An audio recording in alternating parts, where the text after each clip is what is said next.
सेव्यमानपावनाङ्घ्रिपङ्कजं व्याळयज्ञसूत्रमिन्दुशेखरं कृपाकरं नारदादियोगिवृन्दवन्दितं दिगम्बरं काशिकापुरादिनाथकालभैरवं भजे।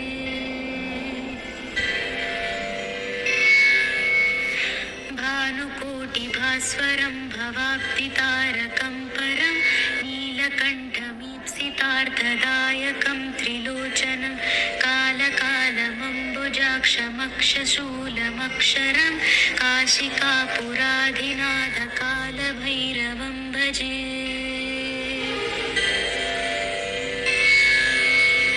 शूलटङ्कपाशदण्डपाणिमादिकारणं श्यामकायमादिदेवमक्षरं निरामयं भीमविक्रमं प्रभुं विचित्रताण्डवप्रियं काशिकापुरादिनाथकालभैरवं भजे।